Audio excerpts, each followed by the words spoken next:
মাত্র 60 লাখ টাকা লাগে মক্কায় যেটা আলা গাদা। তুই যা জবে মক্কায় যা, জব কর যা। না আমি ফ্রি মক্কাতে যাই না ফকিন্নিদের সাথে। কেন? আমি টাকা দিয়ে যাব, পরে দিয়ে দেবো কালচার। মাসে কত কামাই জানো? 20,000 টাকা। আছে নুজান? হ্যাঁ আমার 2টা বাচ্চা। ও বাচ্চার বাবা আছে?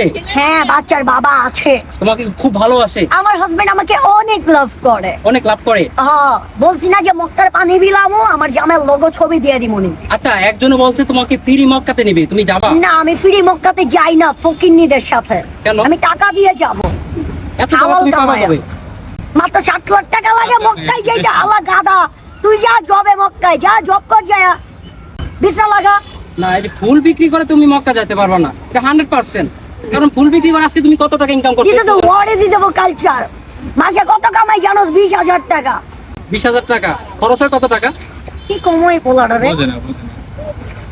5,000 টাকা করে যদি একটা মানুষ জাস্ট নর্মালি জমায় এক জায়গায় পালায়া 2 বছরে কমসে কম 5 লাখ টাকার উপরে হয়ে যায়। 2 বছরে আমি 30,000 টাকা কামাই, এখনো আমি 30,000 টাকা কামাস ভাই, তোর ছোট্ট একটা ফ্যামিলি আছে। আগে কি করবি? মা বাপরে দিবি, মা বাপরে দিয়া বউরে দিবি, বাচ্চা কাচ্চারে দিবি, তোর বাচ্চাও তো আছে। এমন করে কালচার ফ্যামিলি চালাবি। 30,000 কামাস, আরেকটু চিন্তা করবি নামাজ কালাম পড়া যে হে আল্লাহ আমার একটু সুন্নত রহমত দাও, আমি যদি আরেকটু কামাইতে পারি আর 10,000 টাকা বাড়াইতে পারি। আচ্ছা নুজন তুমি কি